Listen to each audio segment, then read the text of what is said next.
विटा शहरात 14 वर्षांचा अनुभव आणि दरवर्षी उत्तम निकालाची परंपरा जपणारी बालाजी अकॅडमी। इथे 11वी-12वी सायन्स बरोबरच जेईई, नीट, सीईटी आणि एनडीए परीक्षांसाठी खास मार्गदर्शन दिलं जातं। अनुभवी शिक्षक, सुसज्ज क्लासरूम, दर्जेदार नोट्स, साप्ताहिक टेस्ट आणि विद्यार्थ्यांच्या सर्वांगीण अभ्यासावर लक्ष।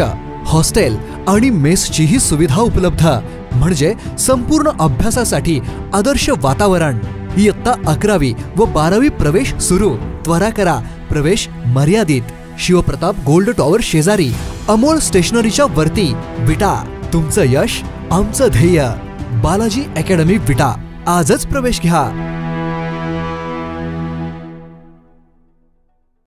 सांगली महापालिकेतील उपायुक्त वैभव विजय साबळे, वय वर्ष 31, राहणार फ्लॅट क्रमांक 403, ग्रीन एकर्स, धामणी रस्ता, मूळ राहणार सातारा, यांच्यावर लाच मागण्याचा गंभीर आरोप सिद्ध झाल्याने लाचलुचपत प्रतिबंधक विभागाने सोमवारी त्यांना रंगेहात अटक केली आहे।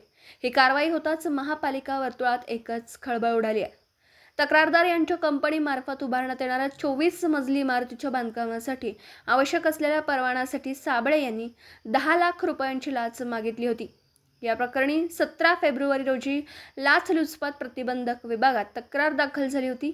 25 फेब्रुवारी रोजी पडताळणी करण्यात आली असता साबळे याने स्वतःसाठी लाचेची मागणी केल्याचं निष्पन्न झालं।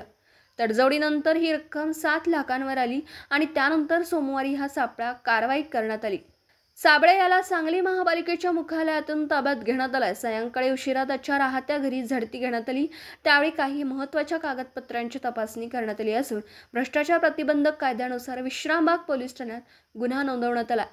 ही कारवाई लाचलुचपत प्रतिबंधक विभागाने नूतन उपाध्यक्ष अनिल कटके आणि तत्कालीन उपाध्यक्ष उमेश पाटील यांच्या नेतृत्वाखाली करण्यात आली।